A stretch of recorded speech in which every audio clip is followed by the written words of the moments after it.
It's Ultron week, fangirls and fanboys, so naturally the cast is riding the press circuit pretty hard. We're going to talk about their highlights and their gaffes, and just like how freaking excited we are that Age of Ultron is coming out this week. But DC is also, doing things. So we're going to talk about the Joker promo photo that has the internet up in arms. We're going to visit the Chris Pratt corner to hear him sing some karaoke and watch him get schooled in dinosaur trivia by the Apparently Kid. Plus, we've got movie trailers and news and some really great viral moments to help you get through the tail end of your week. Does that sound like a good plan, Laddie? It sounds like an excellent plan, Corrigan. Excellent. Wonderful. I feel good about it then. I'm sad though because even though I'm super stoked on it being Ultron week and I've been waiting for this forever, but because of my stupid school schedule, everybody is going to see it without me. And the worst thing is, because it's these days midnight screenings aren't even a thing anymore. Things just come out the day before. And so of course the screenings are all at 8:00. And I have class till 9 on Thursdays. And then, what's worse is that on Friday, I have school all day and then have film club, and then it's someone's birthday, so I don't get to see it Friday either. I'm genuinely considering going and seeing the 10:30 screening at the drive-in by myself, because I'm just I can't have everyone talking about this and have me not have seen it. It's just... It's a valid concern. I hear you. I'm hearing you. It's already stressing me out that Asia has had it for a week now. And any minute I'm going to see the... I haven't been on Tumblr or anything because I'm just I don't want to know. Yeah. I don't want to know either. I don't have one of those. So I'm actually, now that you mention it, I'm now wondering when I'm going to see it. Yeah. It's it's a problem. Maybe... Yeah. What? Maybe Sunday morning?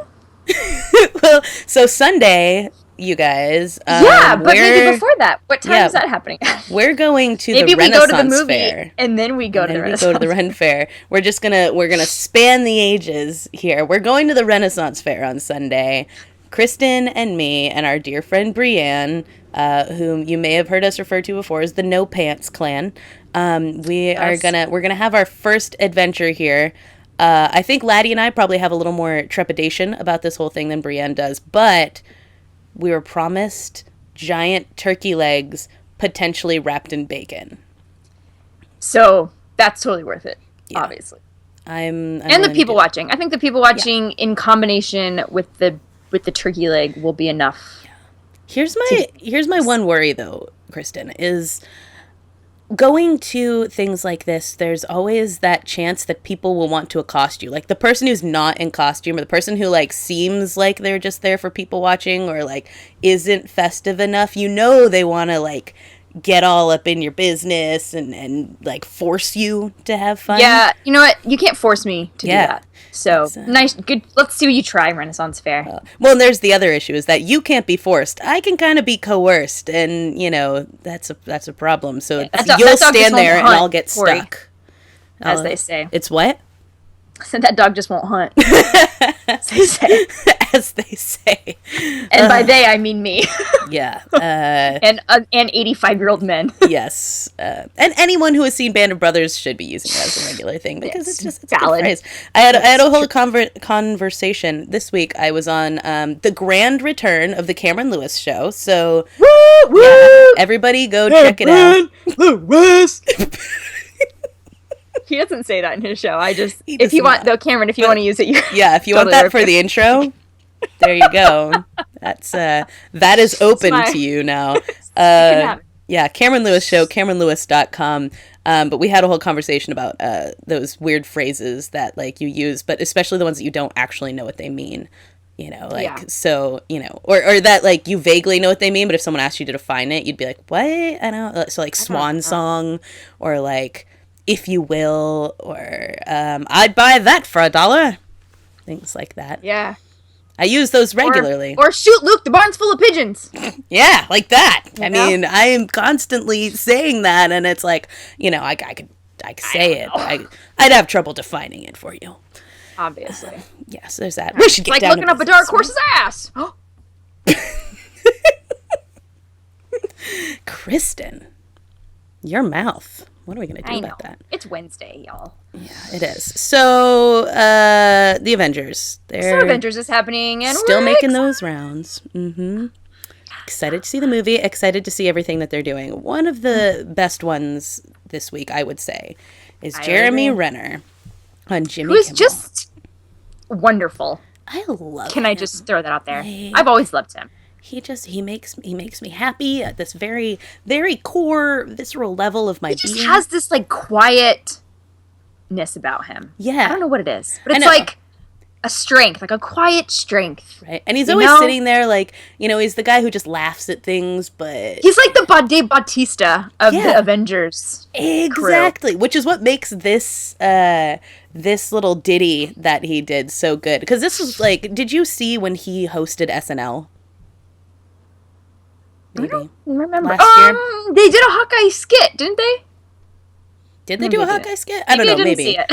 Maybe They I'm might making this have. up. No, it's a possibility that happened, Anyway. and I just don't remember that one skit, Anyway, even though I watched it a million times. He was so great on it. That's one of my favorite episodes of last season, and there's just so many ridiculous situations that they put him in. It's always the best on Saturday Night Live when they can put in a celebrity who's just like, sure, whatever. Yeah, I don't care if you make me look like an idiot. Like, let's just do it. But he did like a musical number in that too, and I was like, and he sings. His voice is. He was. Anyway, keep going. No, keep talking. Always stresses me out when celebrities sing on things because I'm waiting for them to screw it up, and so like I had to watch this twice because the first time I was stressed out for him. Like this is tough. You're singing Sam Smith, or not Sam Smith. The other guy, the ginger.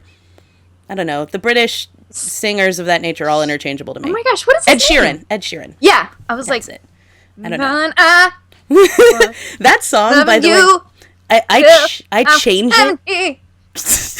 Well, the thing about the Brits is that they said, like, he says like 70 because it has a T in it. Yes. Where we say 70. Yeah.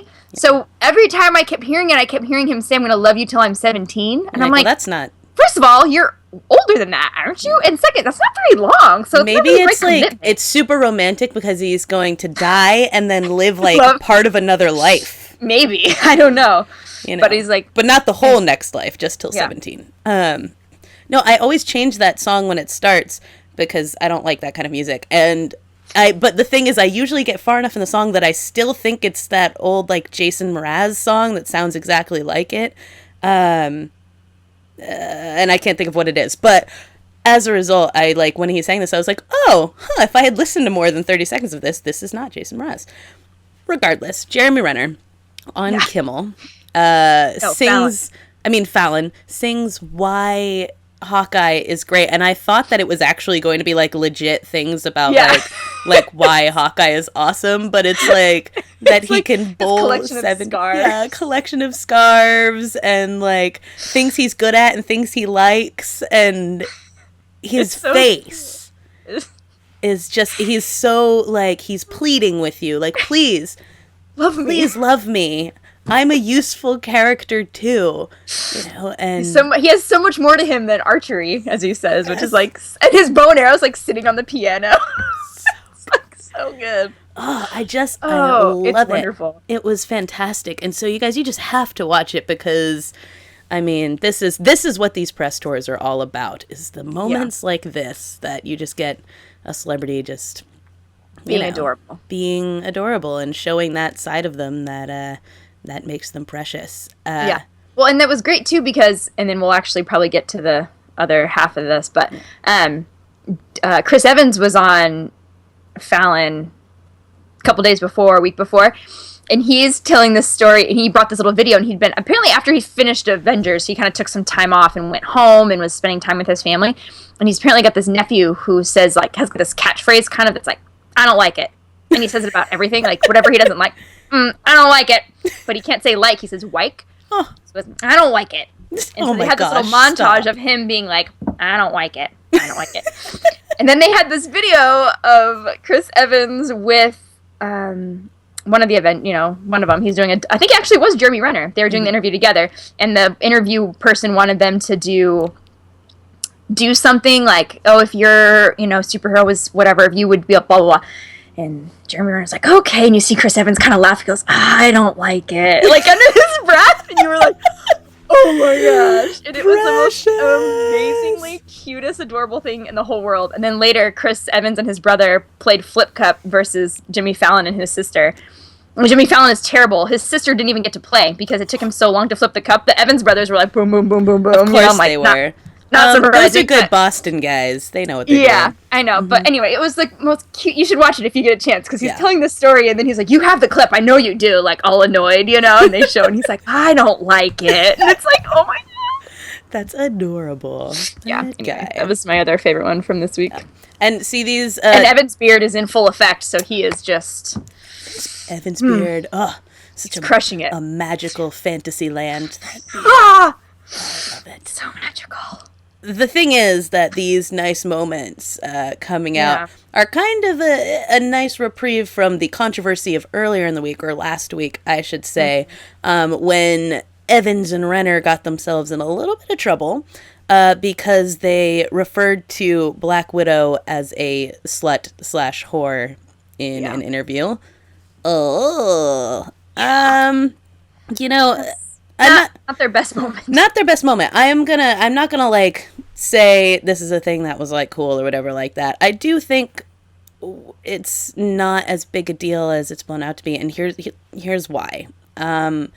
Because for one thing, it's about the question they were asked, right? And so, like, there's the conversation about Black Widow is so often about like Black Widow and her being sexy or things like that and stuff like that. And so, of course, the question this woman asks is about shipping and about how, like, oh, people ship Black Widow with all the different men in this, like, which is irrelevant to her character. Like, if you want to, like, I don't know, if you're asking for someone to have, like, a nice conversation about, like, the importance of Black Widow and things like that, why is the first question they're asked in the interview about, you know, who in the Avengers she sleeps with? So I'm like, this is problematic out the gate.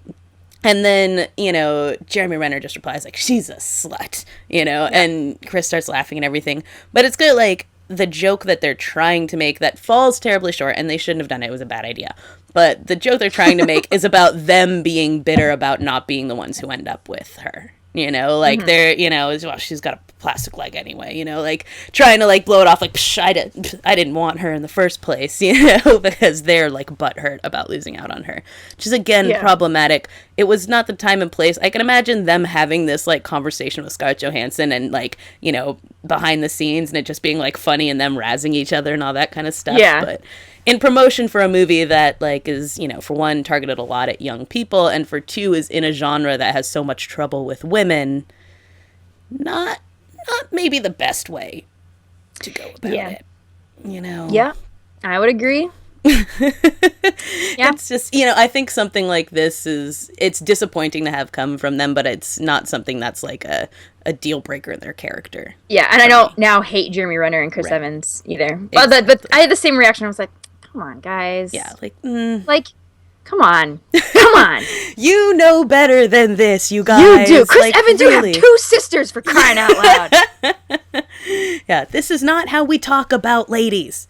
Yeah. Jeez. Especially Black Widow in this, you know. So and also for me too, which was a bummer, I think, even more. I was just kind of like, of course they did. Like, of course that's the comment that happened, and of course that's the one that we hear about, not the actual great things about Black Widow, you know. So now this is what her discussion is about, of how we should, like, I don't know, need to come to her defense and all these things. I'm like, let's just say, hey, idiots, shut up and move on, and then actually focus on, like, the awesome things that she does. Like, let's really talk about those things instead of, I don't know, I feel like then now it's marred by this one thing that these two guys said, which same with you. I'm like, they shouldn't have said it. It was a dumb thing to say. I'm like, but let's be like, give them their slap on the wrist. Let's move on. And then let's put our focus on making it like, remember though, these are the awesome things about her. And bringing those up. And now, because I feel like I read an article today that was just poking holes now in all of the things that are wrong with Black Widow, starting with that, you know, and it's like, well, you know, really, she's not a very strong, and they went into this whole, and I'm like, okay, and I just closed it. I'm like, I don't want to hear your rant about, you know, why she isn't as strong as she should, whatever your argument is, I'm tired of it. I'm like, Let's focus on the great things that she has and the cool things and the fact that I love her a lot and she's actually one of my favorite Avengers. Right? I mean, and here's the thing is, it's like that conversation that people like to have about a woman in something not being like the right kind of strong woman is BS, because it's like, okay, what about those of us in real life? The ones who don't, like, we're not ninjas or anything like that. And like, sometimes, you know, we act like women. Like, you know, sometimes we're really strong and we do like cool things, and sometimes we're not. And like, that's okay. That's fine. That doesn't make us overall like there's some flaw in our character or something like that. Totally. And so I hate that conversation about like how she's not strong enough or she's not the right kind of strong. I mean, look at that scene in the first Avengers where she uses her own weakness to manipulate Loki. Like, that's incredible right there. That's what I'm talking about. We're knowing where, like, that spot in her that's raw and rough and hurts, and letting him think he's the one manipulating her by it. Yeah. And then turning that around and making it backfire on him. Like, hell yeah, that's a strong woman.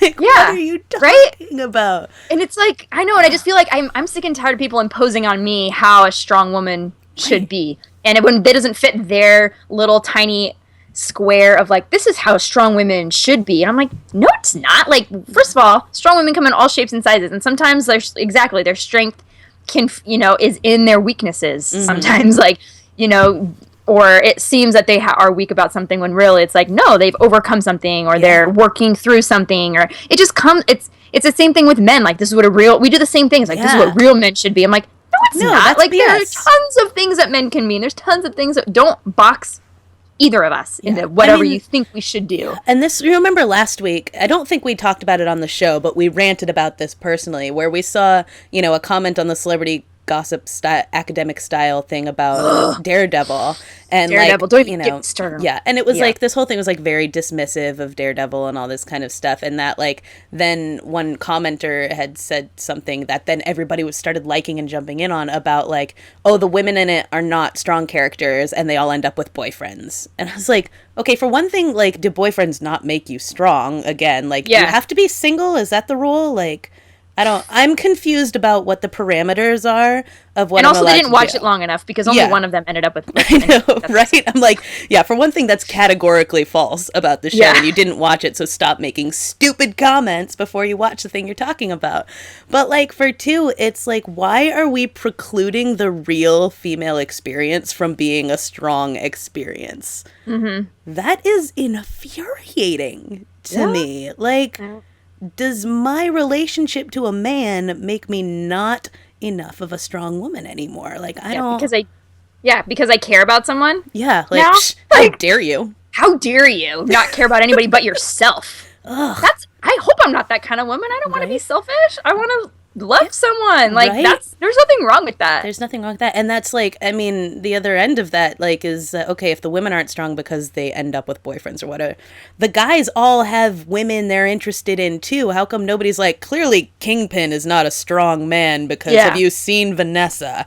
Like, you know, he's all he did was, his whole point was to be with her. Yeah. Like, but we like celebrate that. Like, that's like, so romantic. He just loves her so much. And I'm like, oh, okay, but I don't love Daredevil so much, or whatever, whoever I am in this scenario. Exactly. No, but, it's maddening, you guys. It's maddening. Let's stop talking about women and girls this way. Like, we can have multiple parts. Like, you know, like Walt Whitman says, we contain multitudes, so let us contain them. Yes! Huzzah!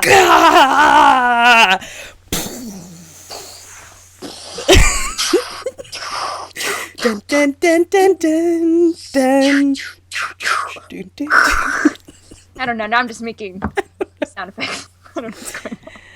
There we go. Anyway, Black Widow, we love you. Yeah. And you know what? Jeremy Renner and Chris Evans, we still love you. Yep. And they love Black Widow, and Mark Ruffalo loves Black Widow. Oh, he does, and I love Mark Ruffalo. Yeah. Unfortunately, I haven't watched the clip yet, and I don't know if you've seen this going around too. Have you watched it where apparently he took all the, like, he got all the questions that are normally aimed at... Question. Yeah, did you watch it? I did watch it. Okay. Yeah. It was pretty cute. She was like, so what are you wearing tonight? It was like a British person. She's like, what are you wearing tonight? He's like, a suit? And he kind of like went like this. He goes, by Burberry? And it was like a question, and then he's like, yeah, it's like my nod to being in England. And you're like, oh, honey. You know? And Scarlett Johansson's just looking at him, and then she gets the question of, like, something about training, and, you know, like the guy question, like, oh, how did you get in shape? Or how did you, you know, what kind of workouts did you have to do? Or whatever it was that they asked boys. Yeah, so anyway, it was fun. I actually didn't watch the whole thing. I just watched that first part, and then I forget what the next part of his question, too, was equally stupid. Yeah, just inane things. And it was the same thing where he was like, do people ask you that?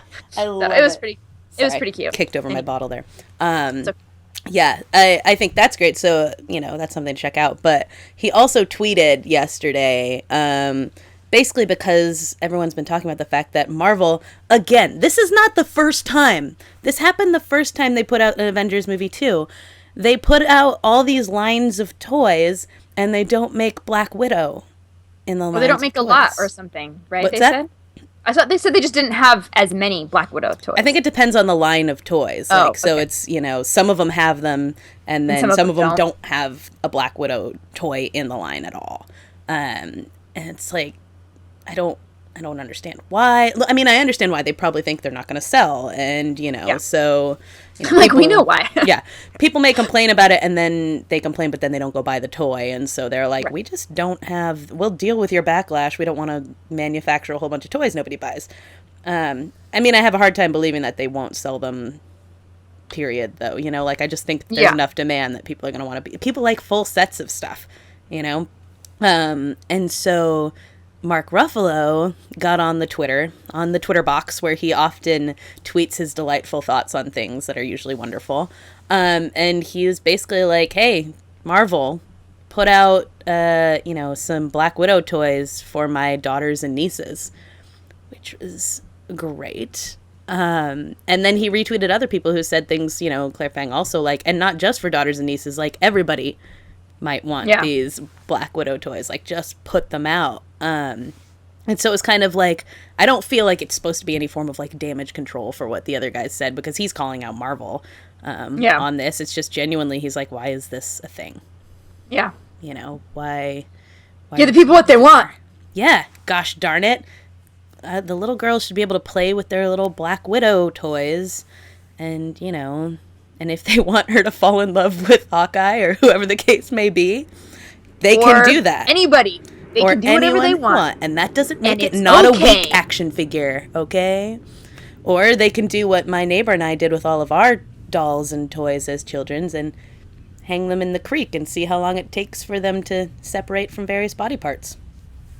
You know? There you go. My Barbies used to go fight crime on dates with Ninja Turtles in the Ghostbusters car. Oh, man. You had a good collection. Oh, yeah. Well, I had a brother, so we had, like... with your powers combined. You know, powers combined, they could do all sorts of great things together. Yeah. Although the Ghostbusters car wasn't quite big enough for we just, like, stuck their legs through the windows. Yep. Drove around. I remember doing that. That was always so frustrating, but you just got to do what you got to do. You're like, who sits in this car? What was this made for? Is this a center for ants? It needs to be at least 3 times this size.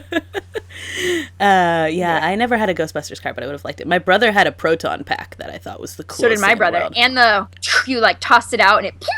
Yeah. And it had the little, like thing in a dark room. You step on it. And in a dark room, you could see the light. It had, like, light that came out of it. It was the coolest toy on the planet. Cool. And I was obsessed with ghosts. I lived in front of a graveyard growing up, and so I would take the proton pack into the graveyard and, you know, be capturing ghosts. As you do. And then I'd go back to my sandbox and I would release them and, like, have a conversation with them about, like, maybe they should change what they're doing because it's, you know, it's harming people or whatever. And it was good. We had a... it's really nice that your ghosts are so open to conversation. This is like, I feel like, you know, the way that you play as a child is so indicative of, like, who you are going to be. And I was always immediately when, you know, you would have, like, student conflict mediation and stuff like that. Like, so they would have student mediators. It would be like, oh, 2 of your classmates had a fight. Take them into this room and talk to them about it. I was always, like, first pull, like, they were like, all right, who are they going to have as mediators? Well, all right, Corey, you're obviously going to be in this program. I was negotiating with ghosts at a very early age, you know, trying to figure out their personal problems. And I like that. Yeah. I like that. So that was what I did with Proton. You know who probably needs a good sitting down with? Who's that? Is the Joker. The Joker looks cranky. He just looks like a crazy pants. He looks like a crazy what pants. What does his mother say? Oh, boy, anyway, boy. As Corey puts it in our little notes here, meanwhile at DC, we so I think we've already been talking about how bananas we think Suicide Squad's going to be. We can't even list all the people in this movie. Yeah, no, it's impossible.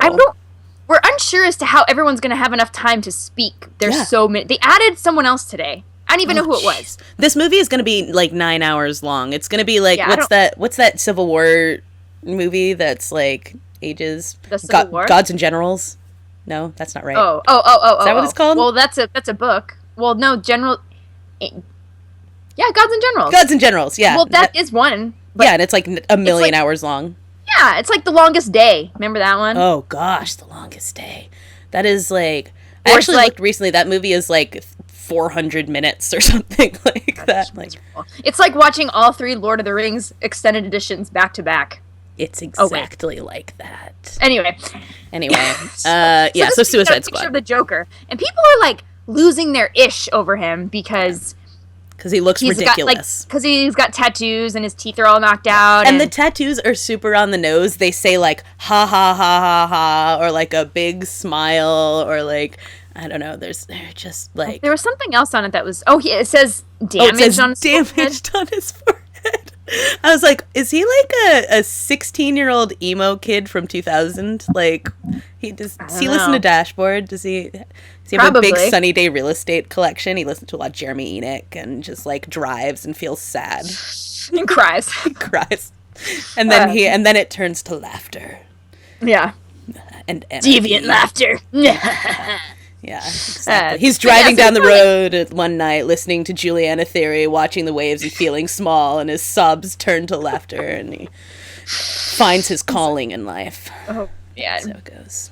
Yeah. Wow, that was an intense backstory. I don't know. The point of this story is this. The Joker's picture was released. People are super annoyed about it. Mm-hmm. And then they because apparently they don't notice how ridiculous this movie already is. But right? Common joined this movie last week, people. Okay? No one knows why. Anyway, people are all crazy about it. So then DC was like, well, this isn't really what he's going to look like. Yeah. Okay, so you just released a picture of a Joker? Yeah. Like, what? JK, get it? Jokes. Oh, I see what you did there. So I guess the point of this whole story is that we don't actually know what the Joker's going to look like. He may or may not look like this picture. Yeah. I don't personally care a whole lot. Yeah, something like that. I don't personally care a whole lot because this movie is going to be bananas anyway. Right. So I was not surprised by the fact that he looked like a crazy pants because I'm like, of course he does. First of all, it's Jared Leto, who's crazy. Mm-hmm. Second, this movie is ridiculous. It doesn't make any sense. Let me just say, he looks like someone who would be at one of his shows. Like, he looks like a 30 Seconds to Mars fan for sure. Like, big time. He's gonna go see 30 Seconds to Mars and then maybe hit up Skrillex afterwards. Like, he's got grills. Well, no, 30 Seconds to Mars was opening for Skrillex is probably what it was. Exactly. It's like, it's just so bonkers. And so I'm curious as to whether, like, this really isn't what he was gonna look like, or the reaction was so fierce that they were like, oh, you guys. But why did they release it if he wasn't really going to look like that? I don't understand that. Yeah. So, like, just make him... Who cares? It's your movie. You can do whatever you want. Yeah. Do your thing, DC. Just do you, Suicide Squad. Everyone already thinks you're weird, so do whatever you want. Guess what? We've already said it. We're going to see it anyway. Right. So, there's not a whole lot you can do at this point to make us not see it. Exactly. That's kind of the thing, is that the people who are going to see this movie are going to go see it. The number of people on the fence about it is so negligible that it's not going to affect your box office that much, you know? Like, that's the thing. There is an audience, and we see these things. And then there's a group of people who, like, maybe might get dragged on a date to see it, but they're not going to go out, whatever. That's a small portion of the total of people who are going to see it. So, like, just do you... And we'll go see this crazy disaster movie. I am hoping it's, like, just so, like, bananas that it becomes my favorite movie. That I'm just, like, this is so crazy. I'm just going to put this on all the time. All the time. You know, I think the worst case scenario for this movie is for it to take itself too seriously and, like, not, like, and... Here's the thing. Yeah, DC, like... just leave it be. Like, if you bow to the pressure, the terrorists win. Mm-hmm. And we all lose. Right. We all lose. So think on that.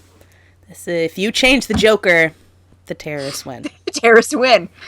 I mean, come on. Lawyered. Yep. You really can't argue with that.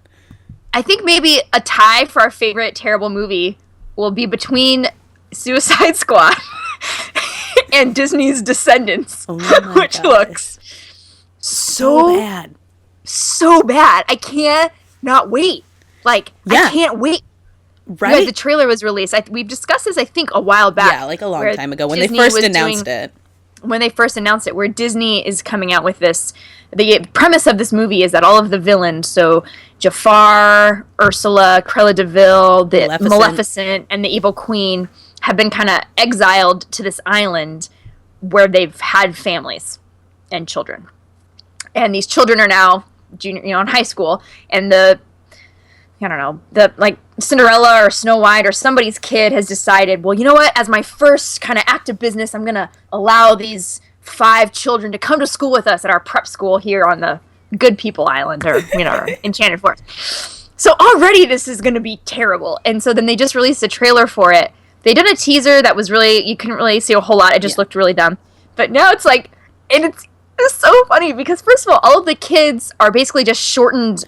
Like, their names are just names. So it's like Jafar's is Jay. Maleficent's daughter is Mal. Yeah. It's like, you're not even trying. You're not even trying.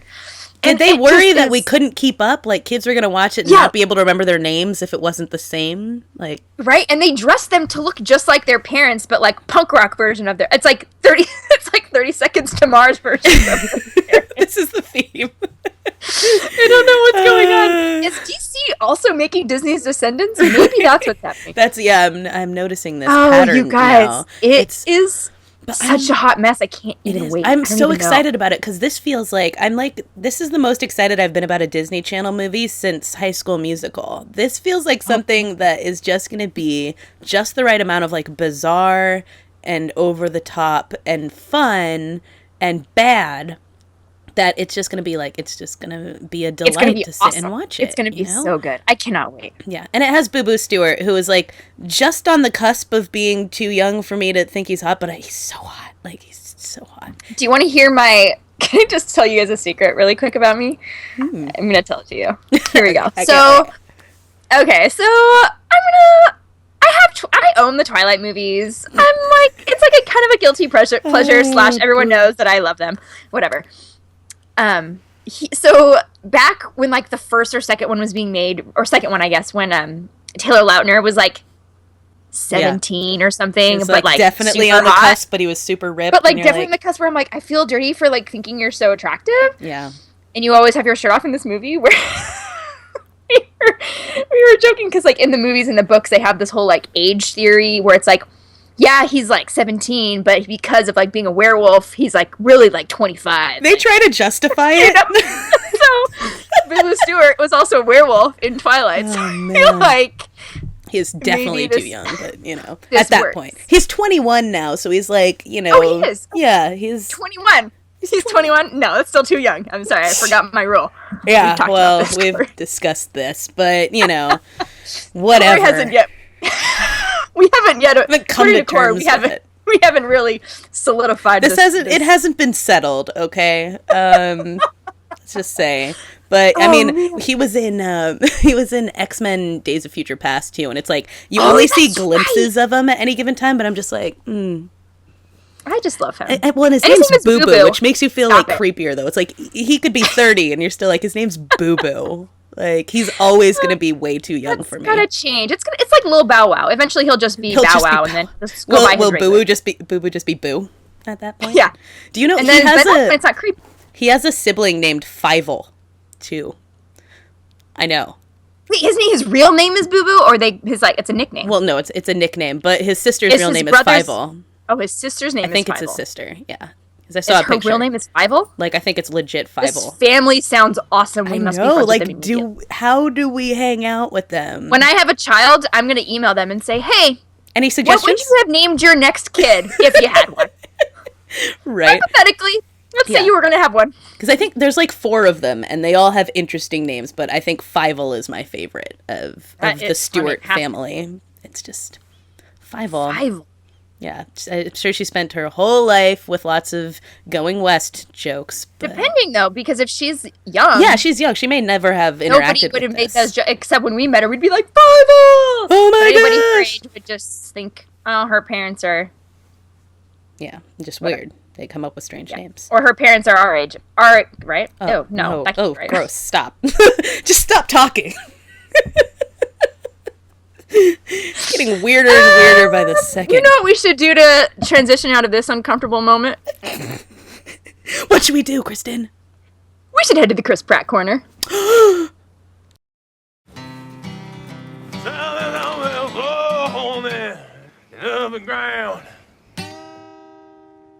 Chris Pratt. Chris Pratt, you guys. I'm really glad this is happening because it's kind of taking over my withdrawals from the adorable Guardians of the Galaxy promos that he had done. So in the meantime, he's now kind of gearing up for Jurassic World. So we get all sorts of fun Chris Pratt goodness. The first one, he was on Fallon, is the same thing, does all these weird things with people. And I think the people who go on Fallon know, probably I'm going to be asked to, yeah. Exactly. And so they did this thing, which has actually ended up being really fun, called Nonsense Karaoke, where they picked a famous pop song, but they changed all the words to just random words. Gobbledygook. And it is pretty adorable. I really didn't expect it to be that funny. I was like, I'm going to watch this because it's Chris Pratt, and I would watch him paint a wall. Suit. Yeah, exactly. He can do whatever, and I'm going to sit and watch it. If he's just going to sit and drink a Starbucks Frappuccino for 5 minutes, I will watch that. That's fine. And so I watched it, but I was laughing so hard because the words are so bizarre that they came my maiden name's O'Houlihan. I just that. I don't know why that's funny, but it's really funny. And what was great about the karaoke is Jimmy Fallon's pretty musical, pretty good singer, Mm-hmm. Chris Pratt. He's Mouse pretty Rat. good, in Parks and Rec. He's Mouse Rat. He can carry a tune, but for some reason they both seem to be off a little just bit, not and I quite don't know if they couldn't quite hear it or not, the music, and so but they were each of them every time they tried to sing it, they were both just not quite there, which is very very karaoke of them. So I don't know if that was intentional or not, but it was made it even funnier because then it's the words are hard. They're not really nailing it, but then at the same time also nailing it, And I was wondering, too, I'm does Chris Pratt, does he wear glasses at home? Because, do you see the way he's reading that teleprompter? He's, really, squinting at it. I don't know if he's just concentrating really hard or what, but he's just, really trying to... And so the whole time, he's just, maybe that was his shtick, he was trying to be, smoldering. Maybe it's a smolder. I don't know. It's a fine line. He's old. I don't know. Yeah, maybe the guy is nearly 40, that's a possibility too. But it's just so fun, so much more fun than I expected it to be. Yeah, very true, very true. And then he was on Ellen. It was so, you guys have probably seen this. This is him in perfect dad mode. Oh, totally. Mm-hmm. One was apparently you guys remember there was this kid that went on a ride at a fair and this lady was interviewing. He was well, apparently I don't, and he just used apparently every other word, and it was, and he talked like an old man, and he talked and he looked kind of like an old man, but as a child, and his grandfather was so mortified. He's okay, let's go, and he's well, apparently I've never been on live TV, and apparently, and it's really adorable. And so he is on Ellen. Yeah, he's on Ellen, and him and Chris Pratt go head-to-head in their dinosaur trivia, and it's magical. Yeah, because of course, Chris Pratt isn't really buzzing in. He's basically letting Noah, the apparently kid, take most of them. And I'll say he knows a lot about dinosaurs. I was actually quite impressed by that. And so the kid, he buzzes in all that kind of stuff. I think the only one that Chris Pratt actually answered was the one that was how long ago did the dinosaurs go extinct? And he actually knew it. I feel that's kind of a basic one, Maybe, but still. I'll give it to him. I will definitely. And he didn't even throw it away. He actually sometimes when they buzz in against the kids, they 20 years ago, you know, and they're no. But this kid is talking so much trash. Every time he answers, he's what? Yeah. What? I'm winning, and he goes and he gets in Chris Pratt's belly button, not really face because he's so really short. small. But like, yeah, he is just like full of the trash talk, and Chris Pratt like pretends to sort of like push him away from the podium so he can't buzz in and stuff, which was great too because he tried to push him away and hit his and he missed, and so the kid still managed to get back and answer the question. But it's just it's like a very like it's a very dad mode sort of well, and then did you see Chris Pratt had posted a picture of him talking to the apparently kid backstage? Did you see that? No, Chris Pratt does it too. When he films, he doesn't film it, right? So it's always like the awkward baby screen. Mm-hmm. So whoever was filming this did the same thing, but it doesn't matter because it's funny. So he's talking to the kid about it. He's like, Chris Pratt's like, try to be very sweet to him. Like, yeah, after you see, I really want to know what happens, when you see it, will you get in touch with me and let me know what you think? And the kid goes, no. Chris Pratt's like, okay. Okay, cool. It's like I just got denied by a 7-year-old or whatever. That's one of the great things about that kid is like he's now like a regular on Ellen and things like that. Yeah. He's talked on the show about how he hates California and he hates Hollywood and stuff, and they keep dragging him back here.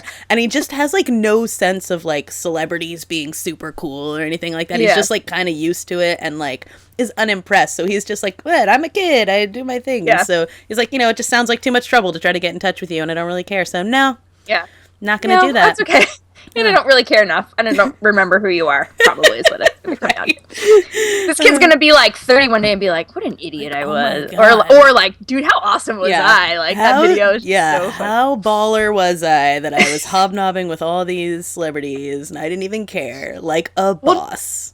And actually, really liked it is that Ellen didn't even do the game show. She's like, we're going to have his, like, the kid loved, like, the PA on the Ellen show. That was great. He was like, you love our PA, Ethan, or whatever the guy's name is, who was also, like, a model. I'm like, I know, right? It's like, who doesn't love that PA? He comes walking, I'm like, I'd want him to do the game show, too.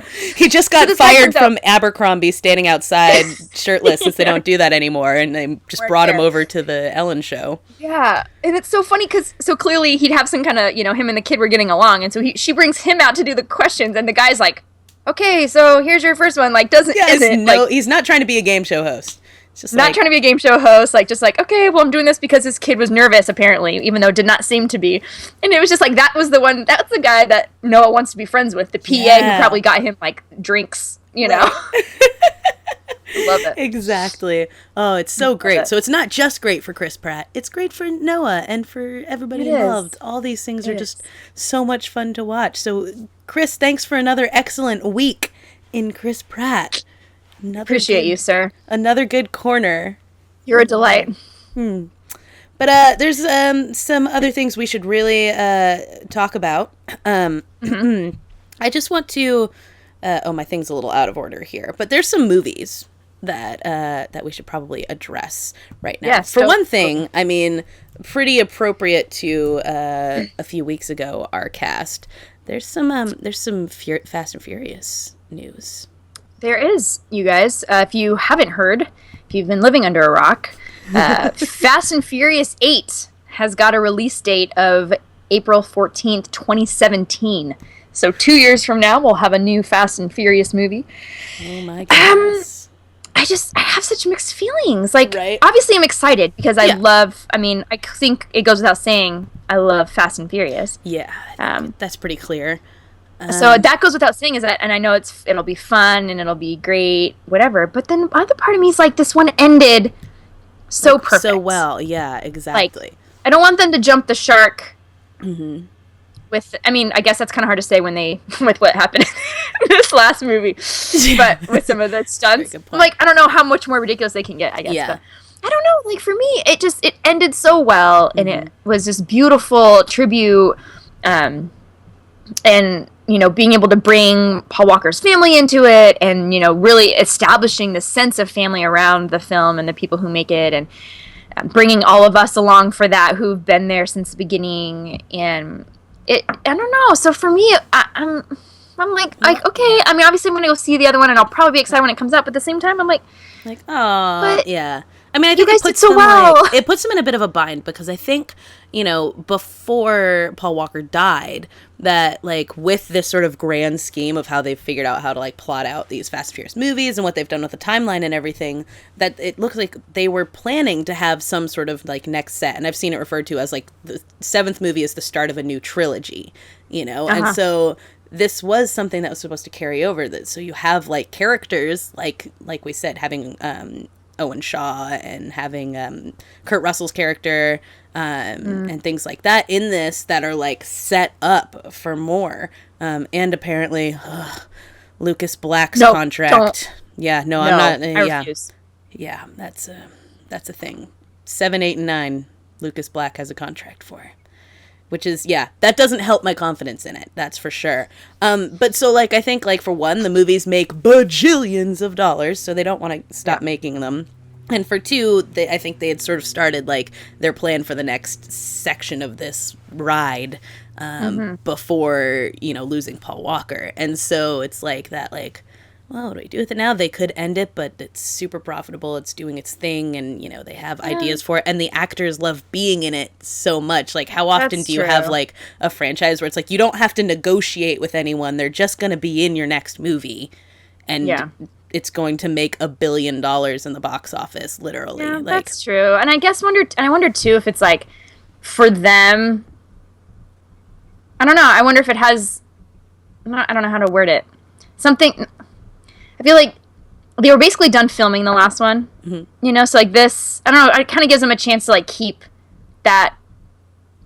those relationships going, even though I feel like they were friends anyway. But I don't know, something about like without Paul now, like going forward, and I feel like there's just some kind of emotional process that's going into that of like, exactly, let's do this one. Like he was going to be on board for these, like.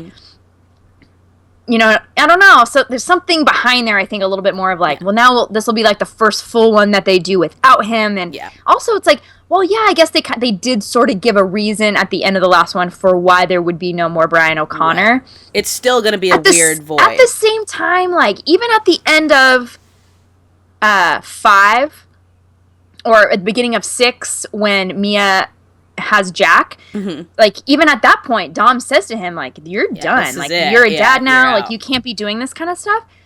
But then he gets pulled back in, Letty, blah, blah, blah, all that stuff. Yep. So, like, even... Just when I think I'm out. Just when I think I'm out, and they pull me back in. And so for me, it's like, you can say that, and you can kind of leave it as in, like, well, now he's got a family. But I'm like, but you still yanked him back in last time. So how are you going to explain him? Like, he would no way let Dom and all of the guys go in and risk their lives, especially if it's going to be a continuation of Owen Shaw, who's such a, I guess they can just not tell him. I guess. That's what it comes down to. How does he find out? But I guess maybe we're reading way too much into it because I'm just so invested. Right, yeah. Like, but, I don't know. So we'll see. I don't know. I don't know. Like I said, I'm just kind of feeling mixed emotions about it. Not sure quite where I'm landed on it yet, so we'll see. I don't think I'm gonna have real firm feelings on it until like trailers. So that's like a year from now that we'll start seeing. Probably a year from now, you'll just be like, "Oh my gosh!" And we'll be like, "I don't know why we doubted this. This is the best thing in the world. What were we thinking?" Yeah. So as we tend to do. So that's that's happening, you guys. There's a release date, April 14th, 2017. So. Come check us back in a year and we'll see where we are. Yeah. We'll do a retrospective of our reactions today versus our reactions next year. Exactly. And then there's a trailer for Black Mass. Yeah. That is the most terrifying thing I've like ever seen in my life. It's Johnny Depp playing Whitey Bulger, the infamous, mob guy gangster from Boston. Oh man, that is like so this trailer, and obviously I've posted it on the blog electricfeast.com, starts with him at like this dinner party talking to this guy, and where it's going like pretty soon after, and it's basically when he's bugging him and the guy finally gives out. So he asks this guy, he's like, this is the best steak I've ever had, what's the secret of it? And he's like, oh, it's a secret, it's a family secret, and then like Whitey keeps poking at him, it's been a secret, and then he tells him what's in it, and he's laughing and all that kind of stuff, and then he's like, but it was a family secret, and like, it's like, well, no, it's just a recipe. He's like, no, it's a family secret, and all of a sudden you realize, like, that was a test, a test, super failed, and this is gonna be crazy and murderous and insane, Well, and then like Whitey talking over the like clips of him, of the scenes. So it kind of opens up, and at first I'm like, is this a trailer or a clip? Because it kind of prolongs the scene until he starts being like, boom, boom, all scene after scene of him being a gangster. Yeah, and you're like, and then it'll flash to the guy he was talking to, who you can just see it. He's like, oh my god, he's gonna. I'm thinking, is this trailer gonna end? He's gonna cap this guy right here in front of his family. But and then also like Johnny Depp has these crazy contacts in, which make him look very scary. Very. This is my thing is like with this movie is I've always kind of been, as anyone from Massachusetts is, interested in following the story of this guy and sort of the mundane way he eventually does get caught, 40 years later or whatever. They always get caught in like the most boring. Yeah, he's just like hanging out on his taxes. We're like, really? Yeah. That's it? He was just like hanging out, living in like Malibu or something out here in California, just like being a normal guy. Yeah. So I'm like interested in it, but it's like I feel like this is making him like way scarier than I ever really like conceptualized him as. Which I mean, gangsters probably should be scary. There's an idealization because we don't think of them as like real people when it comes down to it. When you watch like I love gangster movies. They're amongst my favorites. Oh, yeah, me too. Coolest. Are you kidding me? And like you realize these are based off of like loosely based off of people. The level of cool in them is probably a lot higher than in real, mafia situations or things like that. But it's like I've never thought of Whitey as being this like just like extremely terrifying sociopath as a human being. Yeah, sociopathic. And so he's both like physically and sort of like just his presence is very scary in this. And so very off-putting. Very off-putting. I'm like, don't gangsters have to have some kind of like charisma for you to like, I don't know, trust them with stuff? Because they inspire loyalty in people. Right. I mean, maybe it's just a fear, so maybe that's what it is. But I'm like, it's like a fear mixed with something, because something has to drive people to them in the first place, right? Or maybe they're just all crazy. Well, I don't know. Guess, maybe that's you like kind of see that in the beginning of this clip before you realize why he's asking him this. Is he does seem like he's just shooting the breeze with the guy. That's like, true. Oh, that's true. Like, so it's like, he's cool, and then all of a sudden you realize, It's. I think that's part of it too. Is that sense of someone like, and there's a lot of great villains who are like this that can like turn like that. 1 second you're having a conversation that you think is great and awesome, and then the next you realize you've just made a horrible mistake, and like they're that volatile that you don't know it's coming. Right. They've covered it up, and I was at home this weekend and my dad was watching Sunset. Have you seen that? No, I don't. With James Garner and Bruce Willis. Oh, James Garner plays Okay, it's it's placed in like the 30s. Bruce Willis plays Tom Mix, the spaghetti western guy, and then James Garner plays Wyatt Earp, like an old Wyatt Earp who's like coming to kind of coach Bruce Willis on how to or Tom Mix on how to play him in a movie. Anyway, they kind of get caught up in this like murder mystery in old Hollywood, and Malcolm McDowell plays this creepy guys. Speaking of creepy, and speaking of someone who like on a dime, so it's like his persona in like Hollywood is that he was like a old time comedian clown who would like slapstick and very funny and great, but he's actually just insane, a psycho. And so there's this part where James Garner's like sitting down and they'd had lunch or they were talking, and James Garner's Wyatt Earp's like realizing, and he's like comes out of the meeting and he's talking to Tom Mix. He's like, that guy's a psycho, and Tom Mix is like, that's the rumor that goes around that there's certain people who have seen that side where he'll flip on you, and all of a sudden he's like, what? And he starts beating you up and you're like, oh my god. Anyway, that just made me think of that because he does that really well. Sunset is what it's called? Sunset, yeah. I'm gonna have to look and see if I can stream that somewhere because that sounds it's like it's actually one of my favorites. It's really fun, and James Garner is just wonderful, and I love it. It's a young Bruce Willis. It's all the pieces are there. It's all the makings of just a fun Hollywood like crime mystery / kind of western, sort of not like old Hollywood. Oh, it's fun. Anyway, sounds delightful. So, Black Mass trailer. Watch it if you dare. Yeah, if you want to have nightmares about Johnny Depp's weird eyes and creepy voice. But to keep that from being the note we end on, we've got a few things. We figured we'd help you out this week. I feel like I've been seeing on Facebook people have been having a hard time lately. Things are a little rough for people. They need some stuff to make them smile. But there's been some good viral hits on the interwebs this week, and so we thought we'd share a couple of those with you, and we'll link. They're all on the blog, and you can watch them and maybe just like feel warm and happy and just like laugh. Put a smile on your face. Exactly. So, Kristen, what's your favorite of the ones that's come around this week? Oof. I know that's a tough call. There's been some real good stuff. That is a tough one. I'd probably have to go with Luther, the anger translator, at the Correspondents dinner, because I cannot believe that happened. Right. Frankly. Like, I kept hearing, like, I thought before I watched the video, and what I had been seeing was just, like, a clip of, like, oh, Obama does, like, an anger, like, I thought he just, like, mentioned it kind of, like, as a joke. Yeah.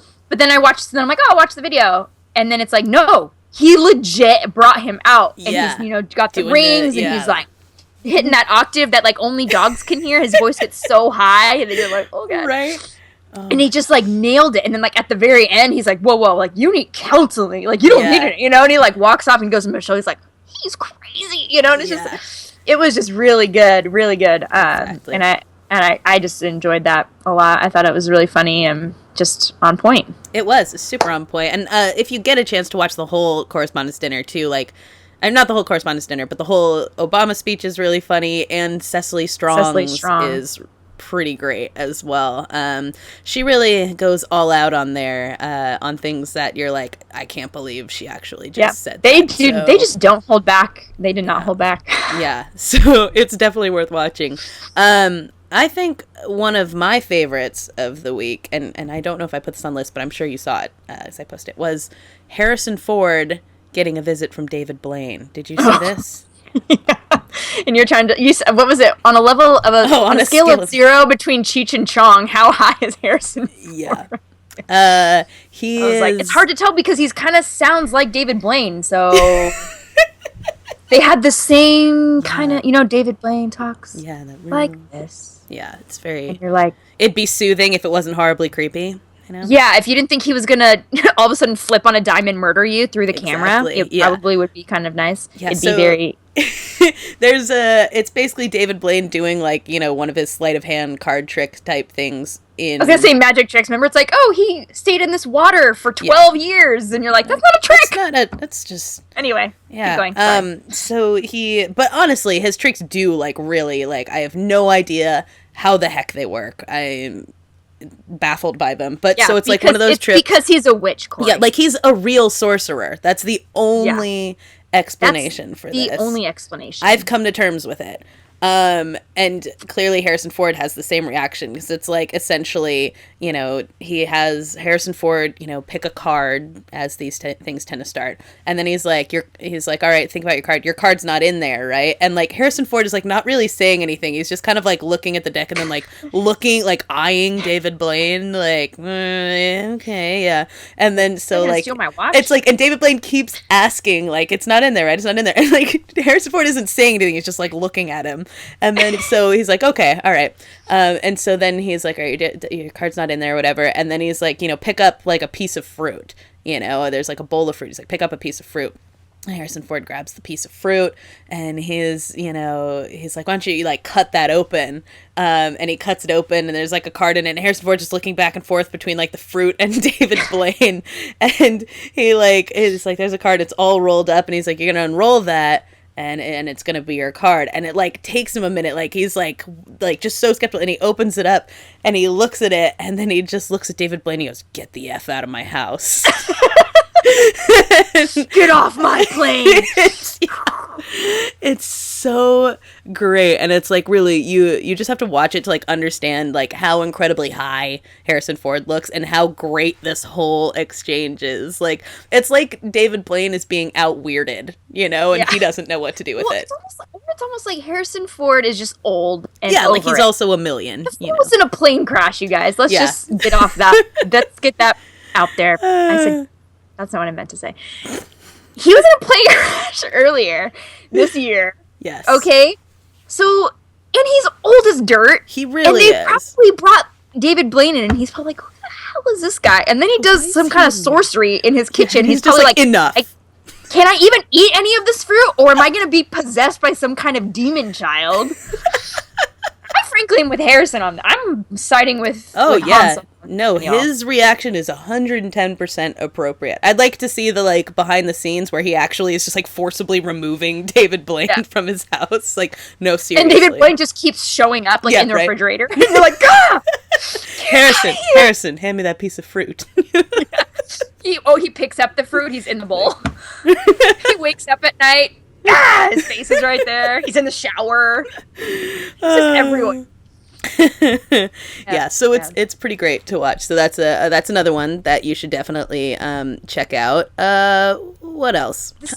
I like the Stephen Hawking question. Stephen Hawking's, they're asking him questions about science that no one knows the answers to. Naturally. And some 13-year-old girl got her question snuck in this symposium or whatever, and she wanted to know kind of, what Stephen Hawking thought about the metaphysical repercussions of so many girls mourning Zayn Malik leaving One Direction, and Stephen Hawking's got his little machine that's like, wow, finally a serious question, you're like, oh man, and he's like, frankly, he's like, there is evidence that there is another universe in addition to ours, and in that universe, Zayn is still in One Direction. And he's like, and possibly has married this young girl. They are living very happily. That's the perfect answer. It's like the perfect mix of like a dad answer slash a science answer. It was just wonderful. It was so cute. So that was like, oh, Steven, still got it. Yeah, still got it. You're going. You got it good. So it's classic. You should watch him do that. There were two like music videos that I just thought were great this week too, that I wanted to throw out there. One of them is that these guys did the Mortal Kombat theme a cappella, and it's like with the trailer for the new Mortal Kombat like playing during it, which is like so gruesome, right? And the one with like the baby or something it's like there's a lot. It's much more gruesome than, the Mortal Kombat that I'm used to of my youth. And that was gruesome. You could pull people's spines out in that. But they're singing like, and this is not like some new theme. They're literally singing the like Mortal Kombat, that whole theme in it. And it's great. And then at the end of it, like, it goes like, finish him. And then it shows the end of the trailer where like just like this awful, really terrible, gruesome death happens, and all of the guys who've just been singing are looking at it, and they're like, "Oh God, why? No! What is happening?" And it's so great. I just love people who manage to put together those kinds of videos, because it's like it's arranging, it's a lot of like sound editing and mixing and all this kind of stuff, and I just think they're super cool when they do that.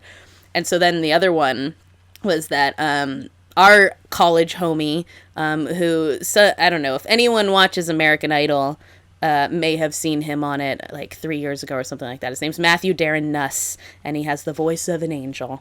And he comes in karaoke's, and I'm like, please don't call my name after him. Please don't call me after him. Please don't call my name within any vicinity of him. I don't want to be 3 songs before or 3 songs after. No. I don't want to be anywhere in that buffer area. In fact, I'm just going to go home and calling it a night whenever he does it. But anyways, he has this sort of thing he's doing now that's like dude sings chick songs.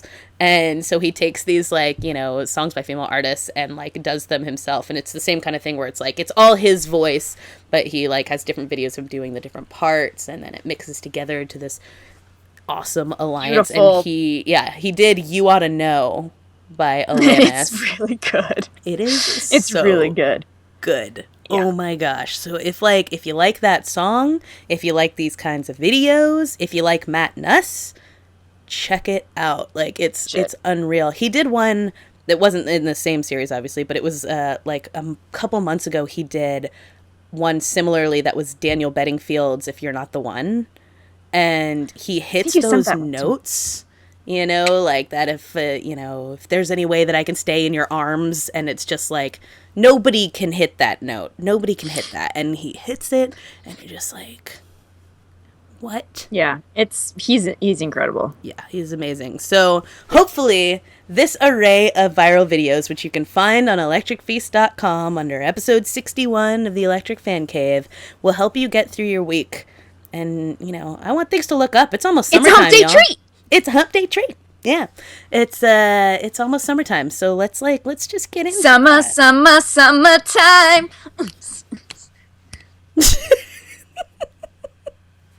Exactly. Summer girls come and summer girls go. Some are worthwhile and some are so-so. Summertime girls are the kind I like. I steal your honey like I stole your bike. Anyways, this has been episode 61. Make sure that you follow us on YouTube, iTunes, Stitcher, I don't know, Podbean. Yeah, please come back. I know we're really weird, but like, I know that got back. super bizarre at the end. It's been a long week. Got at the end. I mean, it was bizarre throughout.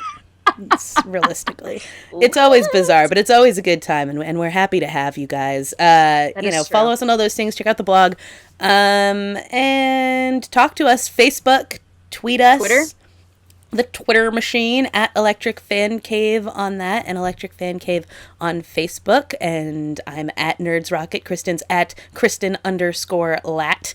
And we'd love to hang out with you guys and talk some more. I'm really excited because about a month from now, little under a month from now, Pitch Perfect 2 comes out, and we've got a plan for a perfect female friendship episode, you guys. We're talking Now and Then, we're talking Traveling Pants, and obviously Pitch Perfect, Babysitters Club, all of those things that we grew up to know and love. And we're going to celebrate women, y'all, and how awesome it is when we like each other. Mm-hmm. And how awesome it is, how different we are, and we are all different things all the time. Some of us love people. Some of us aren't loving anybody right now. Mm-hmm. Some of us are other things. I don't know. I kind of bailed out on that. I didn't know where else to go. Yeah, you didn't fully follow through, but she will by the time there will be an epic poem. I'll have a fully formed thought, and it's going to be super good, and you're not going to want to miss it. Yeah, it's going to be the best thought. We'll have it will be the best thought ever. And Alexandra Blakey will be back to talk to us with that, and hopefully also, if it works out right, our friend Kelly Mount, who is awesome as well, will join us, and we'll just have a good time. That'd be great. Woo woo woo woo. All right, so episode 61. This is it. This is it. This is happening. We'll see you all next week. So peace out, everybody. There you go. Make good choices. Make it work. Sounds good. Okay. Bye. Work it. Let me work it. Flip them and reverse it. I don't really know all the words.